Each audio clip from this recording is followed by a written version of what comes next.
सबसे पहले इच्छा होती है उस परम स्थान के दर्शन की जहां भगवान शिव ध्यान में स्थित है। कैलाश पर्वत उनका परम आसन। ये कोई साधारण पर्वत नहीं बल्कि भगवान शिव का साक्षात रूप है। इसके चरणों में है मानसरोवर, मीठे जल की पवित्रता, और राक्षस ताल, खारे जल की रहस्यपूर्ण गहराई। इतने पास फिर भी एक मीठा एक खारा, जैसे भगवान शिव के भीतर संतुलित दो स्वरूप। अब हम पहुंचते हैं उस तपोभूमि पर जहां भगवान शिव और माता पार्वती ने विवाह के बाद ध्यान लगाया। ये है आदि कैलाश, उत्तराखंड के ऊंचे हिमालय में स्थित, जहां आज भी उनकी ध्यान ऊर्जा का कंपन महसूस होता है। यही है गौरी कुंड और पार्वती सरोवर। ये पर्वत नहीं, शिव पार्वती की जीवित उपस्थिति का केंद्र है, इसलिए कहलाता है छोटा कैलाश। और पास ही स्थित है ओम पर्वत, जहां बर्फ पर स्वतः उभरा ओम दिखाई देता है, जैसे शिव का मौन मंत्र इस भूमि में गूंज रहा हो अनंत काल से।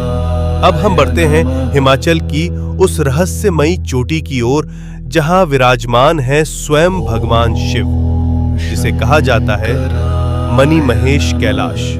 इस पर्वत की चोटी से दिखाई देती है एक दिव्य मणि। मान्यता है जब भगवान शिव प्रसन्न होते हैं तो ये मणि दिव्य तेज प्रकट करती है, जो भक्तों के जीवन में भर देती है एक दिव्य प्रकाश।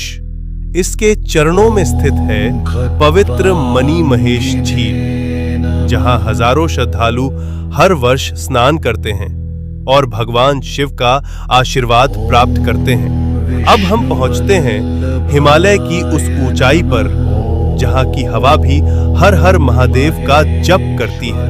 यह है श्रीखंड महादेव। यहाँ स्थित है एक भव्य प्राकृतिक शिवलिंग।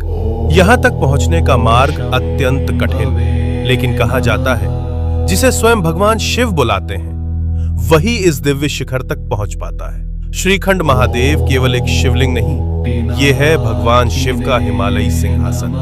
अब हम पहुंचते हैं भगवान शिव के एक और दिव्य धाम पर, हिमाचल की उस रहस्यमयी भूमि में किन्नौर कैलाश। यहाँ स्थित है सदियों पुराना एक विशाल शिवलिंग, जो अपने आप में अपार ऊर्जा समेटे हुए। और कहा जाता है यात्रा के दौरान कई भक्तों को ब्रह्म कमल के दर्शन भी हुए हैं। ओम नमः शिवाय।